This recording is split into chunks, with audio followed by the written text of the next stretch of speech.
ஆண்டவராய் இயேசு கிறிஸ்து நாமத்தினால் உங்கள் அனைவருக்கும் எங்களுடைய வாழ்த்துக்களை தெரிவித்துக் கொள்கிறோம். தேவ ஜனங்களே, இந்த ஒரு நல்ல ஒரு நாளுக்காக கர்த்தரை நாம் துதிப்போம். அது மட்டுமல்ல, இந்த விடுமுறை நாட்கள் முடிந்து அநேக குடும்பங்கள் தங்கள் பிள்ளைகளை பள்ளியில் சேர்ப்பதற்காக எவ்வளோ முயற்சி செஞ்சுட்டு இருப்பீங்க. ஸோ அந்த பிள்ளையுடைய நல்ல எதிர்காலத்துக்காக, நல்ல படிப்புக்காக நம்ம ஜெபிக்க போகிறோம், கர்த்தரை துதிக்க போகிறோம். ஸோ கர்த்தருடைய வசனம் சொல்கிறது, கர்த்தர் மேல் உன் பாரத்தை வைத்துவிடு, அவர் உன்னை ஆதரிப்பார் என்று. நம்முடைய பாரத்தை எல்லாம் ஆண்டவராக இயேசு கிறிஸ்து மேல் வைக்கும்போது கர்த்தர் நிச்சயமாய் அவர் நம்மை ஆதரிப்பார். கர்த்தர் மேல் பாரத்தை வைத்துவிடு, தவிக்காதே, அவரே நம்மை ஆதரிப்பார், அதிசயம் செய்வார். நீதிமான் தள்ளாட விட மாட்டார், நித்தமும் காத்து நடத்திடுவார். நீதிமான் தள்ளாட விட மாட்டார், நித்தமும் காத்து நடத்திடுவார். கர்த்தர் மேல் பாரத்தை வைத்துவிடு, கலங்கி தவிக்காதே, அவரே உன்னை ஆதரிப்பார், அதிசயம் செய்வார். ஆம் தேவ ஜனங்களே, நம்முடைய தேவன் அதிசயங்களை செய்கிறவர், அற்புதமானவர், ஆலோசனை கர்த்தர். அவரால் செய்யக்கூடாத அதிசயமான காரியம் இந்த பூமியிலே ஒன்றுமில்லை. அதனால நம்முடைய பிள்ளைகளை எப்படி படிக்க வேண்டும், எந்த வகுப்பில் எங்கே சேர்க்கணும் சொல்லி கவலையாக இருக்கீங்களா? கர்த்தரத்தில் அந்த பாரதி எல்லாம் தெரிவிங்க. ஏன்னா வசனம் சொல்கிறது, அவர் உங்களை விசாரிக்கிற ஆனபடினாலே உங்கள் கவலைகள் எல்லாம் அவர் மேலே வைத்து விடுங்கள் என்று. அப்போ இந்த பூமியில நம்ம விசாரிக்கிறதுக்கு, இந்த காரியமா எனக்கு அறிவுரை சொல்ல, ஆலோசனை சொல்ல, என்னை விசாரிக்க யாருமே நீங்க கவலைப்பட வேணாம். அந்த கவலைகள் எல்லாம் நம்ம ஆண்டவராக இயேசு கிறிஸ்துவில் வைக்கணும். அவர் நம்மை விசாரிப்பார், சரியான ஒரு ஆலோசனை சொல்லுவார். வேதத்தில் நாம் வாசிக்கிறோம் இல்லையா, நான் உன்மேல் என் கண்ணை வைத்து உனக்கு ஆலோசனை சொல்லுவேன் என்று. ஆகவே அவர் நமக்கு ஆலோசனை கர்த்தராய் இருக்கிறார். நிச்சயமாய் அவர் நம்மை நடத்துவார்.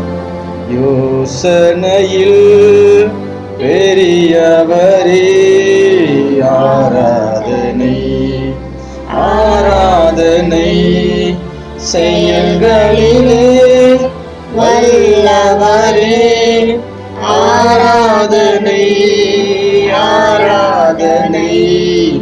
ஓசன்னா உன்னத தேவனே, ஓசன்னா ஓசன்னா ஓசன்னா. கண்மணி போல் காப்பவரே, ஆராதனை ஆராதனை. கழுகு போல சுமப்பவரே, ஆராதனை ஆராதனை. ஓசன்னா உன்னத தேவனே, ஓசன்னா ஓசன்னா ஓசன்னா. ஜெபிக்கிற நம்ம, துதிக்கிற நம்ம, ஆராதிக்கிற நம்ம விசுவாசத்தோடு கர்த்தரை துதிக்கணும், விசுவாசத்தோடு அவர் ஆராதிக்கணும், விசுவாசத்தோடு அவர்கிட்ட நம்ம கேட்கணும். ஏன்னா விசுவாசிக்கிறவனுக்கு எல்லாம் கூடும் என்று நாம் வேதத்தில் வாசிக்கிறோம். அநேக அற்புதங்கள், அநேக அதிசயங்கள் வேதத்தில் விசுவாசத்தை அடிப்படையாக கொண்டு தான் நடந்திருக்கிறது. அப்போ அந்த விசுவாசம் நமக்கு எப்படி வருது? தேவனுடைய வசனங்களை நாம் வாசிப்பதன் மூலமாக, அதை நாம் கேட்பதன் மூலமாக நமக்குள்ள ஒரு விசுவாசம் வரும். இப்போ கூட இந்த ஆராதனைகள் இங்கே பங்கு பெறும்போது சொல்லப்படுற இந்த வசனங்களை கேட்கும்போது உங்களுக்குள்ள ஒரு விசுவாசம் உருவாகும். ஆம் தானே, உண்மைதானே, ஆண்டவர் இப்படிலாம் சில வசனங்களை சொல்லியிருக்கிறாரு, ஏன் இந்த வசனங்களை படி நம்ம ஜெபிக்க கூடாது, ஏன் கர்த்தனை நம்ம பார்க்க கூடாதுன்னு ஒரு விசுவாசம் உங்களுக்குள்ள உருவாகும். அப்போ விசுவாசத்தோட நம்ம கர்த்தரத்தில் கேட்கும்போது தேவனாகிய கர்த்தர் அவைகளை நமக்கு வாய்க்கு கொடுப்பார். இப்படித்தான வசனம் சொல்லுகிறது இல்லையா, யாராகிலும் தேவத்தை ஏதாகிலும் கேட்டால் அவர் விசுவாசத்தோடு கேட்க வேண்டும், நம்பிக்கையோடு கேட்கிறது மட்டுமல்ல, சந்தேகப்படாமல் கேட்க வேண்டும். சந்தேகப்படாமல் கேட்டால் கர்த்தர் நிச்சயமாய் அதை செய்து முடிப்பார். அது மட்டுமல்ல, வசனம் சொல்கிறது தேவனாலே ஒன்றும் கூடாது ஒன்றும் இல்லை என்று. அப்போ தேவனால மட்டுமல்ல, விசுவாசிக்கிறவங்களுக்கு கூட ஆகாத காரியங்கள் இன்னுமே இல்லைன்னு சொல்லி வேதத்தில் நம்மளால் வாசிக்க முடியும். விசுவாசிக்கிறவங்களுக்கு கூடாது ஒன்றுமில்லை என்று வேதத்தில் நம்மளால் வாசிக்க முடியும். அப்போ நம்முடைய விசுவாசம் தான் இந்த உலகத்தை ஜெயிக்கிற ஜெயம். விசுவாசத்தோடு ஜெபிக்கணும், விசுவாசத்தோடு கர்த்தரை ஆராதிக்கணும், விசுவாசத்தோட தேவனிடத்துல நம்ம கேட்கணும். உம்மால் கூடும் எல்லாம் கூடும், ஒரு வார்த்தை சொன்னால் போதும். உம்மால் கூடும் எல்லாம் கூடும், ஒரு வார்த்தை சொன்னால் போதும். ஐயா ஒரு வார்த்தை சொன்னால் போதும், ஐயா ஒரு வார்த்தை சொன்னால் போதும். விண்ணப்பத்தை கேட்பவரே, என் கண்ணீரை காண்பவரே, சுகம் தருபவரே, சோத்திரம் ஏசையா. அவரால முடியும் தேவ பிள்ளைகளே. நிச்சயமாய் நாம் விசுவாசத்தோடு ஜெபிக்கும் போது கர்த்தர் காரியங்களை கைகுடி வர செய்வார். வேதத்தில் நாம் இப்படிதான் வாசிக்கிறோம், நீங்கள் ஒன்றுக்கும் கவலைப்படாமல் எல்லாவற்றையும் குறித்து ஜெபத்தோடும் விண்ணப்பத்தோடும் ஸ்தோத்திரத்தோடும் வேண்டுதலோடும் பிதாவாகிய தேவனுக்கு நீங்கள் தெரியப்படுத்துங்கள். அப்போது எல்லா புத்திக்கும் மேலான தேவ சமாதானம் கிறிஸ்து இயேசுக்குள்ளா காத்துக்கொள்ளும் என்று சொல்லி வேதத்தெல்லாம் வாசிக்கிறோம் இல்லையா?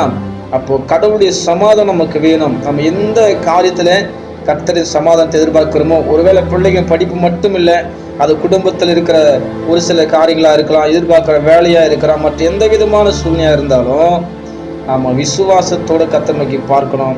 அதை தேவனிடத்தில் நம்ம தெரியப்படுத்தணும். உதவி வரும் கண்மலை அவர் தான், நமக்கு ஒத்தாசை வருவதும் அவர் தான், நமக்கு அவரால் எல்லாத்தையுமே செய்ய முடியும். அவரை தான் நாம் நம்ம நோக்கி பார்க்கணும்.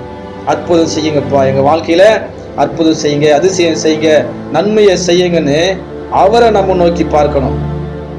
அற்புதம் செய்யுங்கப்பா எங்க வாழ்க்கையில, உம்மை தான் நம்பி இருக்கோம் ஏசப்பா. அற்புதம் செய்யுங்கப்பா எங்க வாழ்க்கையில, உம்மை தான் நம்பி இருக்கோம் ஏசப்பா.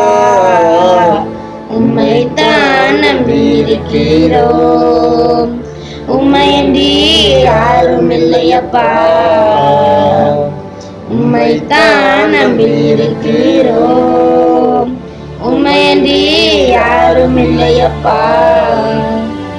நீங்க தான் ஏதாவது செய்யணும் என்று எதிர்பார்த்து காத்திருக்கிறோம். நீங்க தான் ஏதாவது செய்யணும் என்று எதிர்பார்த்து காத்திருக்கிறோம்.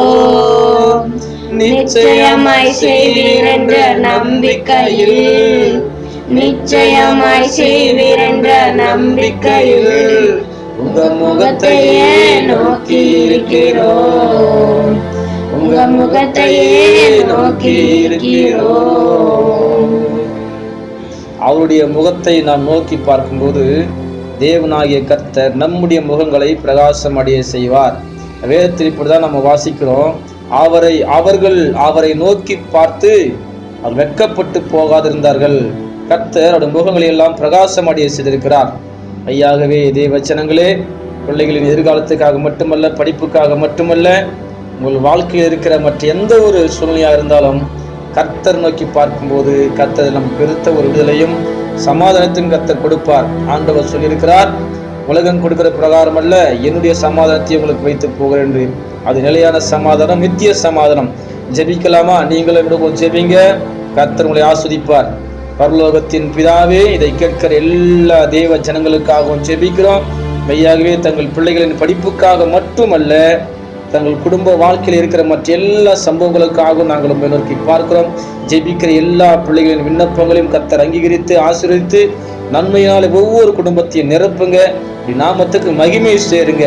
இதனால் ஆசீர்வாதமான பிள்ளைகள் எல்லாருக்கும் அது பெரிதாயிருக்கட்டும். பிள்ளைகள் என்ன நினைக்கிற எது தடைபட்டிருக்கும் அந்த தடைகள் விலகி காரியங்கள் எல்லாம் வாய்க்க செய்து கொடுங்க. ஆசீர்வதிங்க, பிள்ளைகளை நடத்துங்க. இயேசு கிறிஸ்துவின் நாமத்தினால் ஜெபிக்கிறோம் பிதாவே. ஆமேன், ஆமேன், ஆமேன்.